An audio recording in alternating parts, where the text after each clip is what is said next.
Hello, everyone, and welcome to your second Snap Take of today. This is Glazer of Snap Judgments, and this morning we discussed the return of Storm to the Marvel Snap meta. But today it's all about Prodigy. This afternoon, as the daily reset has happened, we're going to do a bunch of Prodigy decks and review the card along with a bunch of Marvel Snap's very best players. Prodigy is, for anyone who missed it, a 3/4. On reveal, if this is in the back row, copy the text of the card in front of it. That is the card directly in front of it, not the card to the front at a diagonal, which means that placement is a bit of a concern. However, when he works, he is incredibly powerful. The question is he too clunky? Can we turn him into a Sage, a Mystique, a super powerful card? Or is he like 4-cost Captain Carter? Let's find out throughout this video. First, we're going to hit a bunch of top player thoughts. Cougar, who was in the top 10 at number 4 2 seasons ago and is one of the very best players in Marvel Snap, recent streamer Cougar, says strong card and decks that are constructed with him in mind. Not close to a go ever card like Surge, but in his homes, he is great. I think that's probably as close as we get to what I think what Cougar says here. Cougar will be on the podcast that we're recording on Twitch later tonight, by the way. But I really do agree a lot with what Cougar says here.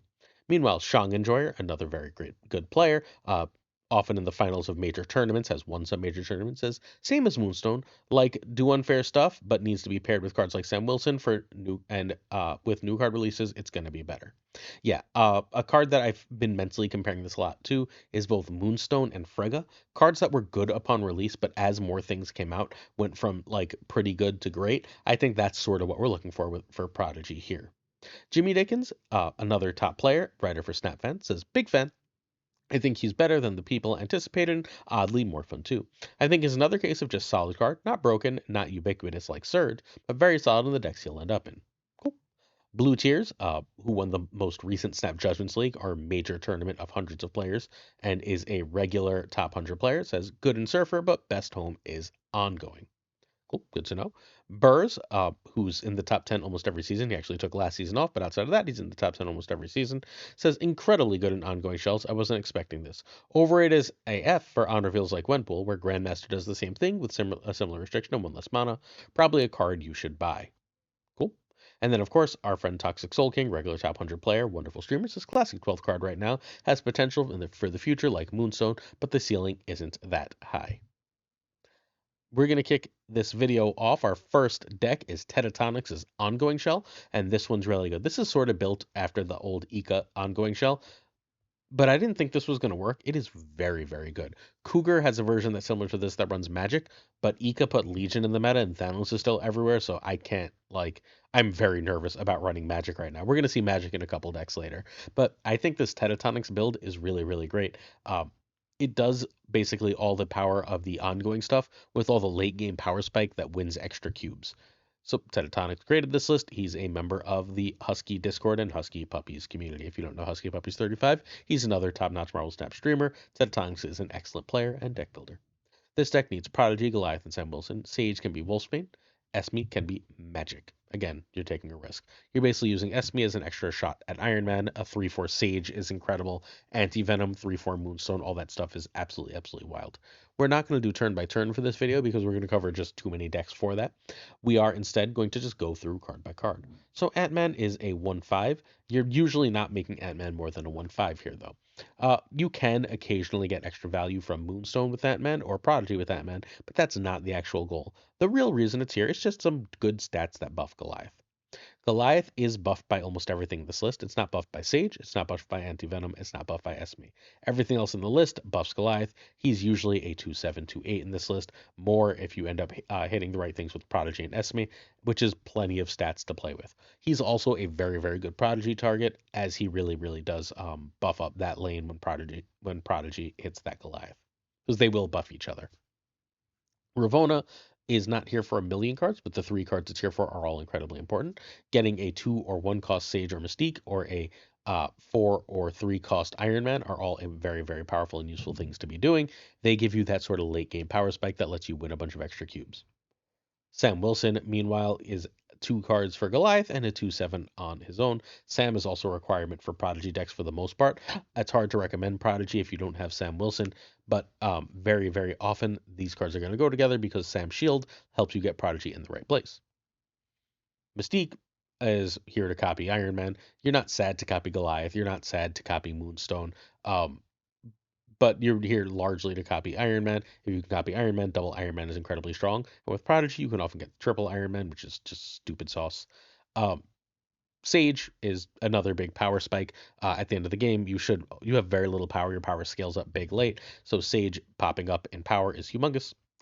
Luke Cage has two uses. A, Affliction is all over the place, thanks to a few recent videos from some top creators. Hi, Cam. But and I guess me, I had that before Surge's release too. But whatever. Luke is very, very good right now at countering that, but also very good because if your anti-venom hits a Moonstone, hits a Prodigy, whatever, you want that power back, Luke pops that back up. Esme has multiple good targets here. You want to hit Iron Man, but you're very happy to hit Mystique, Sage, Prodigy, Moonstone, or Anti-Venom as well. Hell, there's times when hitting Ravonna is a game-winning play. Like if you go Esme, you hit Ravonna, right? And then you play Moonstone into that 3-4 Ravonna, you've still got that super cheap Iron Man, Mystique, Sage last turn that you can do, which is crazy power. Actually, if you get that play, you have Iron Man for 3, Mystique for 1, Sage for 1, Goliath for 1 if you want to go real crazy, if you get very lucky, right? Uh, Esme is fine to hit like a Moonstone. You're just happy for a lot of Esme hits here. Also worth noting, if Esme and Luke Cage, if Esme hits a Moonstone and you play Luke, you just got a 3/6 Moonstone from Luke, which is pretty damn good. Prodigy is trying to hit an Iron Man Mystique, but hey, an extra Sage isn't bad. Hitting an extra Anti-Venom, an extra Goliath, an extra Ravonna, we just talked about how strong Ravonna is. All of these are insanely strong plays. Feel free to go to town with Prodigy. He can get you some snaps where you otherwise wouldn't.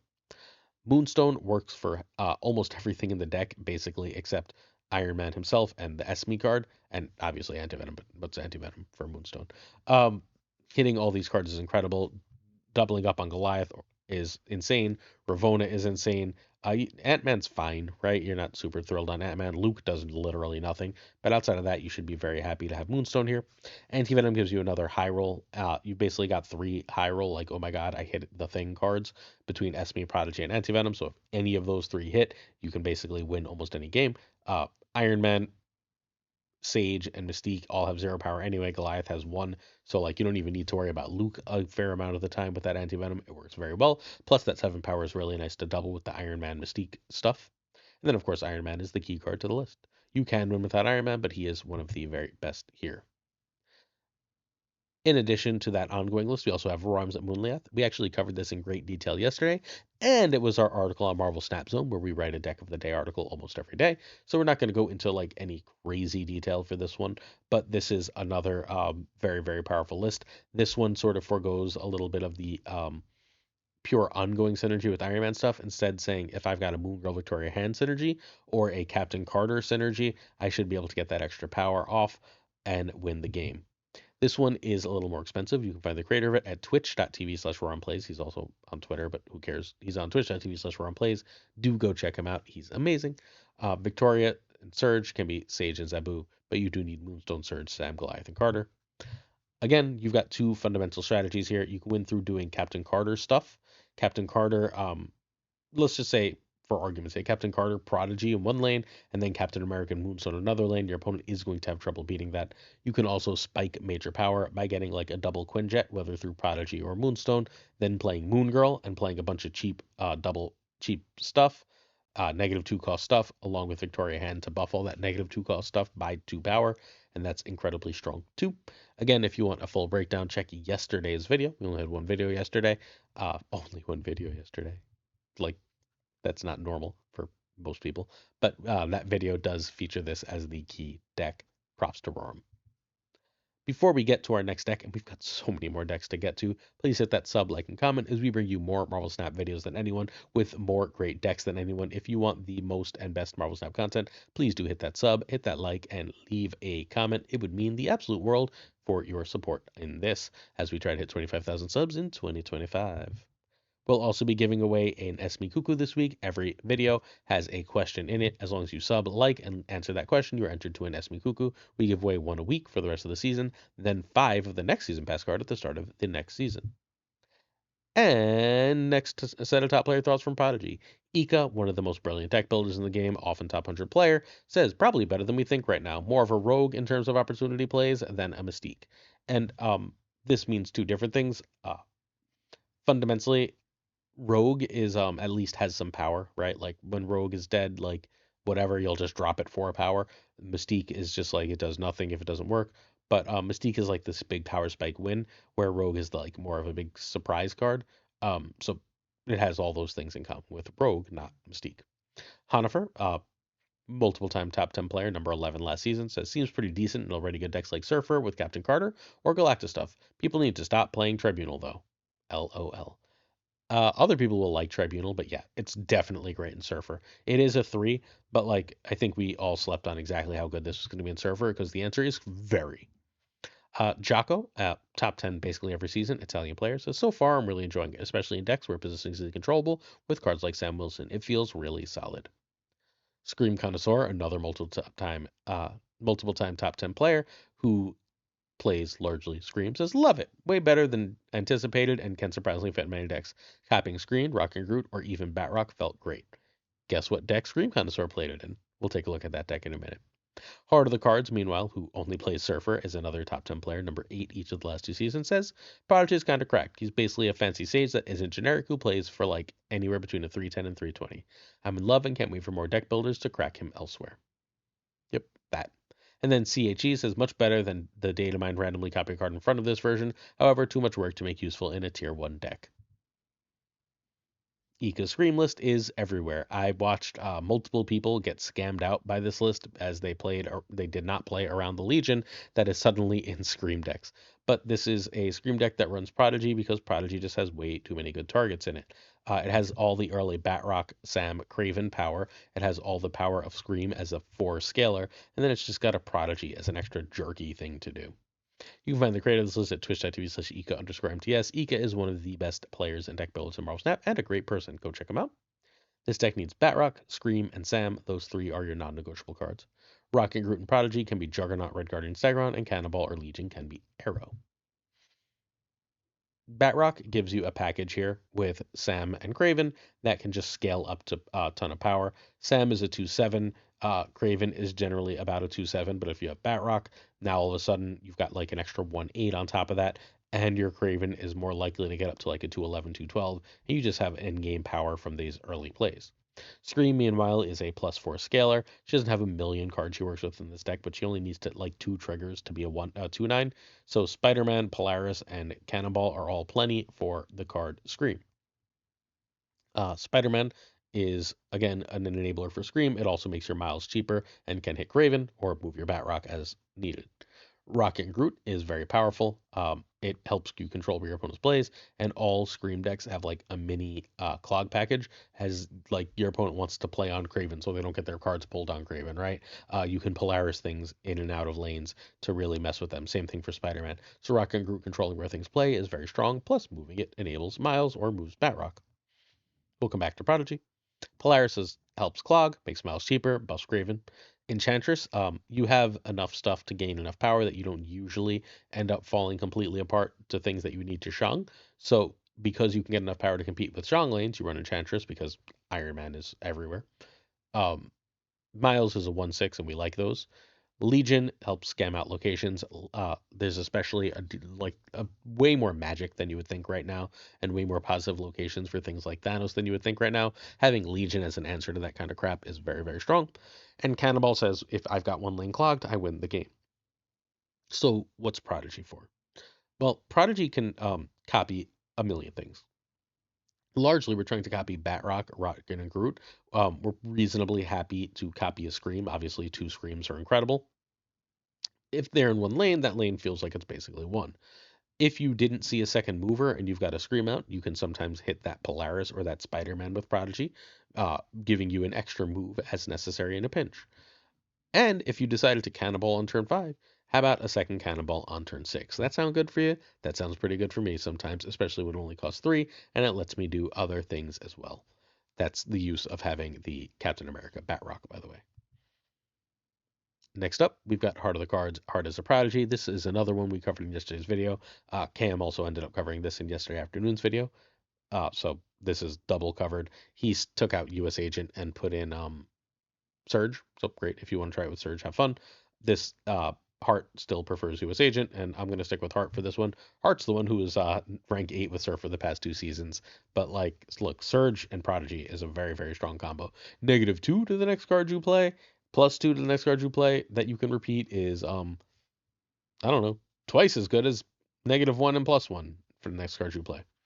But Prodigy has a lot of really good targets here, and this is probably the best Surfer list in Marvel Snap right now. You can find Heart of the Cards at twitch.tv/Heart of the Card Snap. He streams all the time and is phenomenal at this game. Explains everything really, really well. This deck needs Galacta, Sam, Fenris, Galacta again, Gladiator, and Carter. Prodigy can be Mobius, that's what it was before. US Agent can be Forge. All right.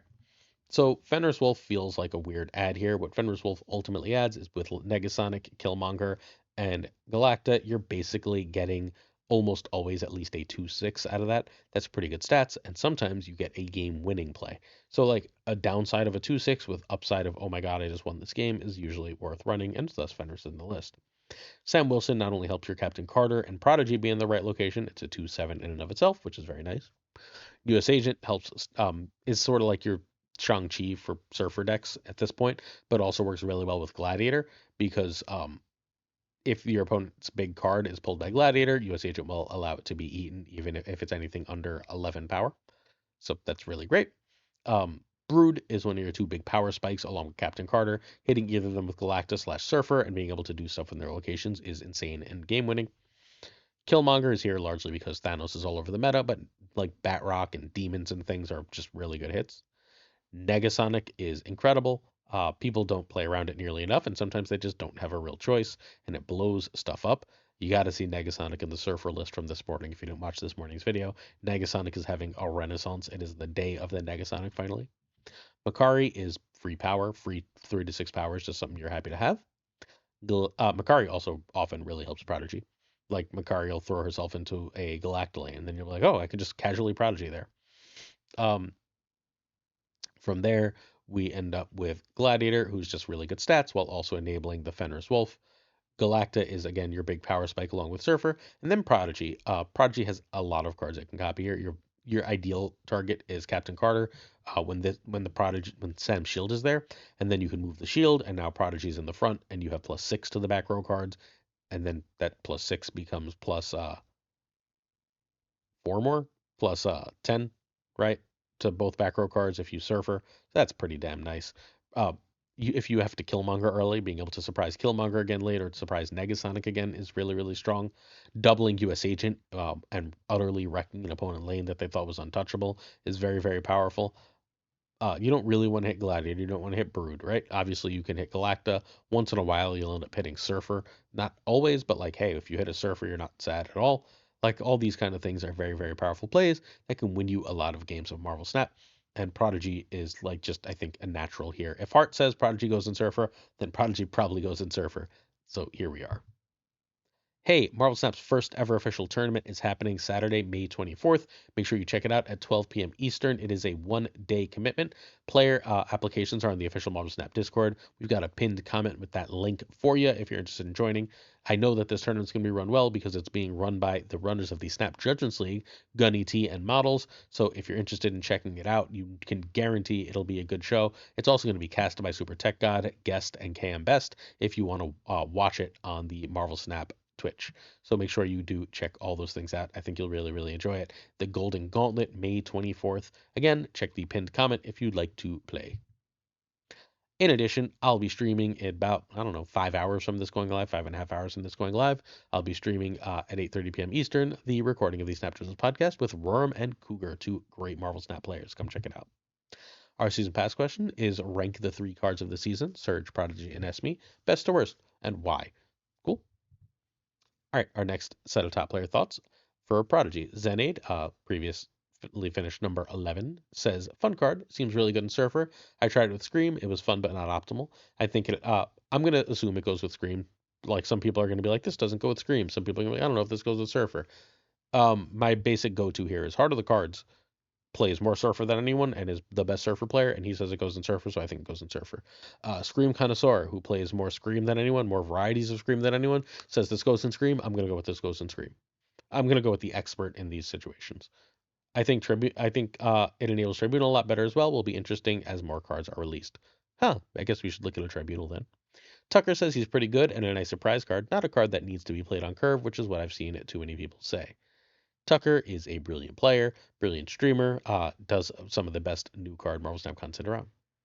Fudge, another top player who plays a few decks extraordinarily well and consistently. Uh, I think it's bad and I don't like it. Tribunal card. So, okay, fair enough. Halo Effect seems very powerful. Halo Effect finished in the top 5 last season. Seems very powerful, especially when copying Carter, but I think a 3-4 stat line makes it hard to include in most decks. Yeah, I think that's fair. I don't think it's a general include. I think it's great where it is included, where it fits, and when it doesn't, it's ugh. Smiles is a very unique card that seems good. Definitely needs more exploration through different decks. Smiles is another top player. Toxic, another top 100 player, says, I think he's good now, but he'll be better when they come out with more cards that help the front row, back row mechanics. Very true. Assuming they continue to do front row, back row stuff, this card just gets better and better. McDonaldinho says, wasn't a keep in any of the decks I played. And we're going to look at one of the McDonaldinho decks soon. So Smiles built this Tribunal deck that he thought was really good. Not the best, but he said it was good and consistent. So this is what Prodigy looks like in a Tribunal deck. We'll go card by card in a moment, but first, this deck needs Tribunal Roven. Roven. See what happens when you try and record 2 videos back to back late at night. Ravona. Blink, Prodigy, and Esme can be Jubilee or Iron Lad. Luna can be Sarah. All right. So what you're trying to do is you're trying to get one lane that has Iron Man, Onslaught, and Living Tribunal. That's it. Sometimes you want Iron Man, Mystique, and Living Tribunal. Sometimes you want Onslaught, Iron and Mystique, Iron Man, and Living Tribunal. You get the idea. That is what the goal of this list is. Prodigy works as your second Iron Man, basically. What you're looking for is as many ways to get a second Iron Man out as possible, based on the situation of the board. If you get like, I don't know, this is a wild thing, right? Like, let's say you get Iron Man and then you Mystique it and then you Prodigy, and now you have this one lane that has stupid power. Now you don't need Onslaught, and you can just sort of play Tribunal there or anywhere, and you've got enough power to win the game. That's kind of what this list is trying to do, and yeah, that's it, right? Prodigy can Esme Cuckoo gives you an extra shot at all the key cards. Iron Man, Onslaught, and Tribunal here. Magic gives you an extra turn. I told you we'd see Magic later. Luna and Wave give you and Ravona give you the energy you need to do it. Cosmo protects you if you think your opponent has Enchantress or Juggernaut or whatever bullshit. Blink helps you find your stuff. And then again, like, feel free to Prodigy stuff off, right? If you blinked and you can get Prodigy behind Blink, hey, have fun. Now you can blink off another card and try and find some more of your key and important stuff. Like, you should be able to find everything with this. This is disruptible still, but it is an awful lot of power. McDonaldinho's Arishem, as promised. This one looks really cool. It's a shame that he said that he ended up cutting Prodigy, but like he still won a Infinity ticket with it, and this one seems very cool. He won with Zabu, but he does think that that should be Shang-Chi. But this one is like Arishem's scam, right? Like, gotta love that. You can find JD at twitch.tv/JD McDonaldinho. He's finished at number like 5 on the Infinite Leaderboard, but he mostly plays Conquest. This deck needs Arishem, Galactan, Legion. Infinity Ultron can be She-Hulk or Mockingbird. Ms. Marvel can be Kahori or Captain Marvel. Prodigy can be Red Guardian, Copycat, and Rogue. Sam and Surge, Iron Patriot, Cable, Valentina, Mirage. And Zabu is Shang, according to JD. Alright, so Quinjet makes your whole damn board cheaper. I'm not sure why Arishem decks don't run more Quinjet, but they don't. But here we are. Zebu says all your 4s are cheaper, both 3/4s in the deck and the generated ones. Again, I can see why that's just Shang-Chi at the end of the day. But making things 3, especially endgame for Arishem, is much better. Sam Wilson's a 2/7, extra stats are nice. Again, not a terribly important card here, and I can easily see that being cut for many cards. Surge is really good for Arishem. Makes a lot of sense where you're just sort of dropping cards willy-nilly because you've got everything you can play in the world. You're just playing random stuff. Surge seems like a really good Arishem ad. Prodigy is here largely, I think, for Surge or Galacta. And hitting Ms. Marvel is very good. Hell, hitting multiple things has fairly extreme power. You can hit Doom with Prodigy, thanks to this being an Arishem list. All this stuff is very strong. Prodigy having the ability to be an extra whatever you want. Galacta is a big power spike. Sometimes you just draw weak shit with Arishem. Galacta says, nah, no problems. Same concept for Ms. Marvel, where 415 is just a ton of stats. Storm, look, why not give yourself a Storm Legion combo, right? Like, you put up more power than anything else in this type of list. You can go Storm on 3, Legion on 4, and just sometimes win the damn game. There's very little reason not to do that, or at least have the opportunity to. Also, you have Ms. Marvel and a bunch of generated stuff to potentially win that lane. Legion helps you scam a million things. Uh, you can play Legion on turn 4, which means the kiln is like an auto win sometimes with a snap. Very good stuff. Infinity Ultron is great in Arishem. You don't have to do anything extra. You can just play it on turn 4, and then you have plenty of energy to do whatever you want with the stones or not. And then Doom helps you go wide, which is good for Storm and just generally good as a surprise as people don't expect it. Arishem gives you a ton of extra energy. That's what he does. Our final set of top player thoughts, and then our final two decks. First, Doc Guapo, the Bounce Lord, says, seems super solid, just takes time to figure out the lines. I've seen people using him in almost anything. Bounce, bounce move, surfer, ongoing, cerebro, super fun. I need to later on bully Sizer into putting him into bounce move so I can actually get some feedback, but I do think he would be really, really good there as fundamentally, oh shit, look, I've got an extra beast. Oh shit, look, I've got an extra Ardania, stuff like that. Splat says he seemed very strong in the right list, but doesn't seem generically good in all lists. Splat is another top 100 player, wonderful player. Den, the head writer at Marvel Snap Zone, who we will also have a deck from, says Prodigy feels a bit win more for now, but the meta is super competitive points wise, so it's not a bad thing. Skosko says head writer at Snapfan says inconsistent win more power spike card. Ooh, they agree. Like he sometimes does some really cool stuff, but I think he's an easy skip for people without a bunch of resources. I feel like that might be true right now, but that might be a regret later. But without spotlights, you can always just buy them with tokens later. So yada yada yada. Philip Racco, Roram, the great Roram says seems pretty good, better than expected. Thank you, Pixel Guy. Philip Racco, Philly says I like him, won some cool ways with him so far. A very fun card that could use +1 or +2 in power. I think if he gets +2 in power, he might be the best card in the game, or at least in competition. I think the only thing keeping him in check is that he's a 3/4.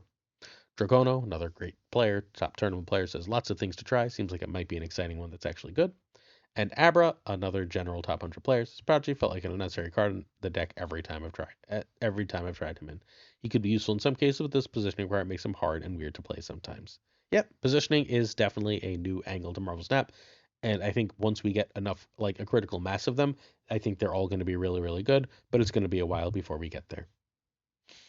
The first Prodigy deck we're going to look at is Prodigy Bounce from Doc Guapo. Guapo comes up with a million really, really cool bounce decks that do things that no other bounce deck does and are able to go over the top of almost anything. These are huge cube rate decks as people don't know what the hell they're doing, and then all of a sudden they're staring down like 2 or 3 17 power hit monkeys. This deck needs Sage, Nico, and Hitmonkey. Sable can be Hood. Toxin or Grandmaster can be Falcon. You do need one. Prodigy or Frigga can be Bishop, and Surge can be Black Swan. All right. Sable is a 1/2 that plays as 1/4, then you can bounce her or Grandmaster her for extra triggers. Hawkeye becomes a 1/4, then a 1/7, same concept. Rocket becomes a 1/5, then 1/9, same concept. And then Nico can copy or destroy any of that stuff. All those cards go together. You want to play them multiple times. Ideally, you hit one of them with Surge, and then when you bounce them, they will be the same thing. Surge is really, really, really great for almost anything. That even better than hitting the ones though is hitting one of the threes because that lets you do combos with Beast and combos with extra bounce things. So Surge is incredible. It's very easy to chain her, even though it doesn't seem like it would be. Because like you're like, but I have to play Hitmonkey or Prodigy late. You actually don't in this list because you can play them early and then rebounce them back, getting that trigger and going further. Toxin and Beast are your bounce cards. Try and keep your bounce stuff in the side lanes so that you can then Grandmaster the Beast or Toxin over to the middle to get a second bounce. Sage and Hitmonkey are 2 power cards. You want them to just sort of like spike up in power. Uh, Again, a really, really cool thing Prodigy offers is if you can get Hitmonkey into the right spot early, like earlier on, you can then do a second sort of Hitmonkey-ish turn with Prodigy to end the game. And Prodigy starts with 4 power, not 3, so that's pretty cool. Same concept with Sage. You can just be like, oh, that early Sage is like 6 power. Well, what if I add a 3/4 Sage on top of that? Bada bing, enjoy your power. Copying these cards with Frigga is obviously incredibly strong. You can copy the cheap ones with Frigga once they get big, or you can copy a Monkey or Sage that have already happened. And yeah, Prodigy is really, really cool here. Next up, our final deck of the day is Den's Prodigy list. The Great Den of Marvel Snap Zone has a very strange ramp list. I cannot wait to try this. I haven't actually had a chance to yet, but I think this one is very cool, where it's just doing like 18 different things and saying, Prodigy can hit something here that's good, right? Like, what does Prodigy want to hit? Jubilee? Sure, I'll take a Jubilee. An extra Iron Man? Yeah, obviously. An extra Gore? Yep. Double Gore and Iron Man and Lean are usually pretty good winners, right? Oh, how about an extra Doom or Odin? Yeah, any of those seems good to me. So love it. Um, Den is the head writer at Snap Zone, so check out marvelsnapzone.com, where I will also have an article as you are seeing this. This deck needs Esme, Antivenom, and Gore. Luna can be Electro, but then you need to find a room for Blink. Misery can be Blink, but you know, duh. Then you don't like you can't then run Electro, right? You have to have Luna because you need two ways to get rid of Electro, Misery, and Blink. Prodigy can be Grandmaster here, not nearly as good, but acceptable. So, all right, Psylocke is here as extra energy because you need ramp. Luna is meant to be your ramp here, but if you don't see Luna, Psylocke on 2 into Antivenom is fine, or honestly, on 2 into Misery isn't the worst thing I've ever seen in my life, or on 3 to get an Iron Man out. All those are very good. Luke Cage means if you hit the wrong thing with Antivenom, it still gets its power. That's fundamentally the only reason it's here, plus Affliction is all over. Esme wants to hit Iron Man or Gore, but hey, a 3-4 Doctor Doom seems pretty damn good too. Not against the 3-4 Odin, 3-4 Jubilee. There's lots of really good targets. This is a very good Esme deck. Prodigy has a million good targets here. Any of the 6s, and honestly, Anti-Venom 2 or Jubilee 2 are all very good hits. Sometimes you're going to like Jubilee and get an Odin early, or like you're going to hit Anti-Venom and get an Odin. You're like, what the hell do I do with this? And then being able to like re-trigger that with Prodigy just seems incredibly strong. Luna gives you ramp. Ramp is important. This is a super expensive deck. Jubilee cheats an expensive card into play. Antivenom makes an expensive card cost 0. Misery is a little awkward here. I'm not 1,000% sold that shouldn't just be Blink. I get it, but I'm not sold. Misery is here largely, I think, for the Psylocke combo, but also it's pretty good to hit Jubilee. If Jubilee hits an ongoing card, gets you an extra Jubilee trigger, which can do extra good stuff. Uh, Iron Man is huge with Antivenom or Esme or Prodigy. So is Gore. Doom is huge with those cards too. And Odin can re-trigger Doom or re-trigger Jubilee, and both of those are incredibly strong. Hell, re-triggering Esme is not the worst idea in the world. So there's a lot of really cool, powerful stuff. I cannot wait to try this list. Den says he's been winning a lot with it, and it's awesome. If you'd like to see some gameplay from Marvel Snap, please check out the stream team. The King of Canada might still be live as this goes live. Check him out. And don't forget, I'll be live at twitch.tv/PulseGlazer tonight.